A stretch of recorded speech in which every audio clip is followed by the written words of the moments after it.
This is a torque limiter. It knows when to quit.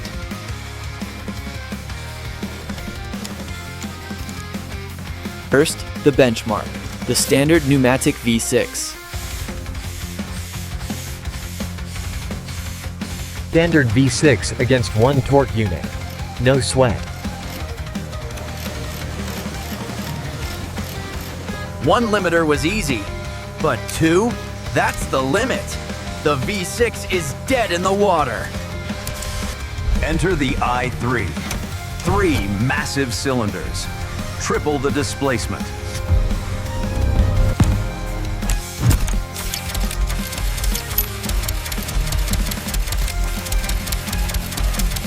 The torque is too great. Standard ABS plastic cannot hold the load. Plastic has limits. Steel does not.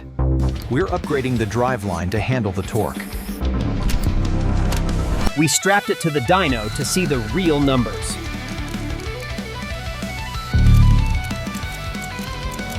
The results are in. 440% more torque than the V6. But raw power reveals weak points. The Scotch Yoke mechanism creates massive friction. Thermal imaging confirms the suspicion. The sliding friction here is generating critical heat. But under load, the friction is too high. The yoke twists, bites into the rail, and binds the entire system.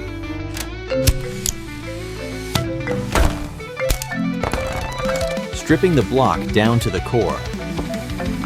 Iteration A. We're lining the friction zone with smooth tiles to let it glide. Pressure test, and rejected. The smooth tiles can't handle the thrust. We need a cage. Reinforced Technic beams lock the slider in, preventing any vertical separation. High viscosity silicone oil. The lifeblood of high-stress plastic mechanisms. RPM increasing. The reinforced cage is holding the load. The structure holds, but the physics fight back. That reinforced yoke is massive, and without a counterweight, it's shaking the engine apart. To offset the heavy yoke, we're bolting counterweights directly to the crank lobes. At low RPM, the counterweights do their job. The violent shaking is gone. Throttle wide open. The reinforced yoke handles the speed without a flinch. Sealing the block. The reinforced core is now ready for pressure. Problem solved. The reinforced yoke now handles double the previous load without breaking a sweat. But we have a bottleneck.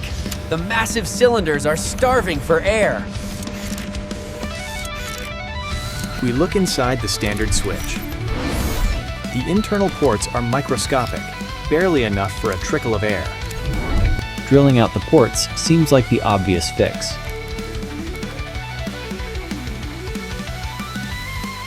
But removing material weakens the walls.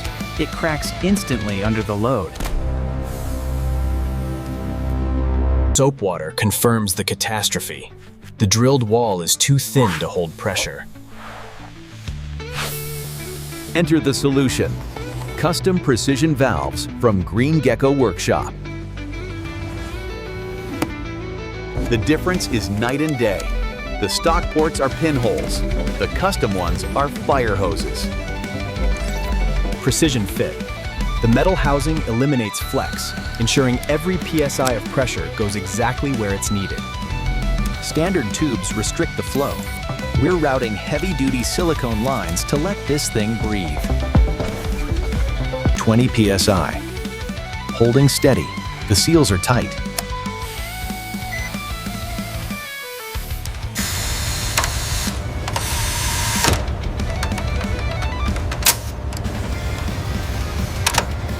With the restriction gone, the cycle rate doubles instantly.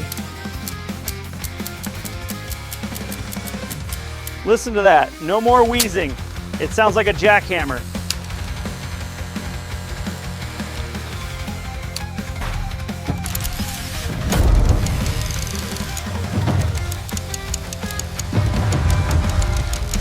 The airflow bottleneck is gone. The plant is stable, powerful, and ready for the chassis. Throttle cut. But watch this, total lockup. Zero coasting. Direct drive locks the wheels when the engine cuts. To carry momentum, we need to decouple. First attempt, a standard ratchet mechanism to decouple the drivetrain. The standard ratchet didn't stand a chance. Stripped instantly. Attempt 2, a friction-based system. Instead of teeth, we use internal resistance to manage the torque transfer. But friction creates heat. Within 10 seconds, the clutch literally melts itself together. Third attempt. The dog clutch. Mechanical interlocking. Zero friction slip.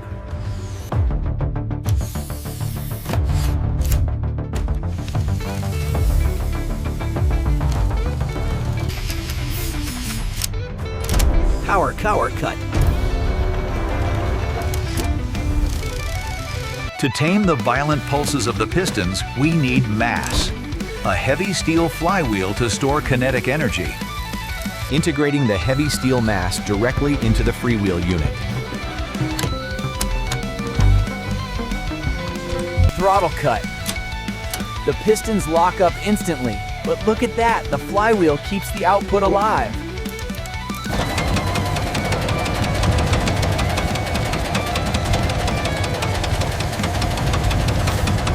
Throttle cut. The engine stops dead, but that flywheel keeps the output singing. The coasting problem is solved. Powertrain complete. Now, we need a frame.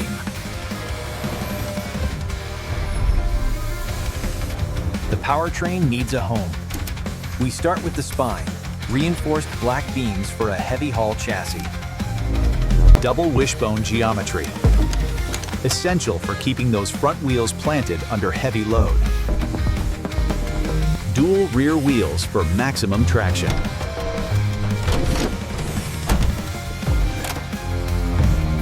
Standard diffs slip. We need a locker to put all that torque to the ground. The heart of the beast. Dropping the i3 into the frame. Connecting the heartbeat to the legs. The reinforced steel drive shaft bridges the gap. Servo installed. Rack and pinion engaged. Precision steering is online.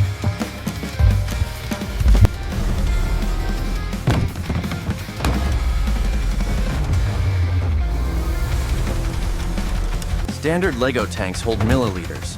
These hold liters. We need a heavy-duty cradle to keep this bomb strapped down. Connecting the massive 5-liter lungs to the heart of the beast.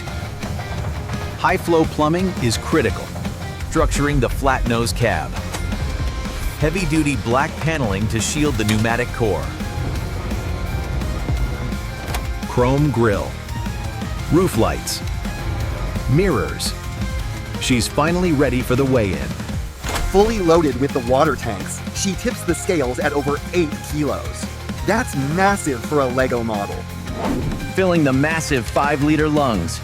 We need 50 psi to move this beast. System pressurized. 5 liters of compressed air. Ready to unleash.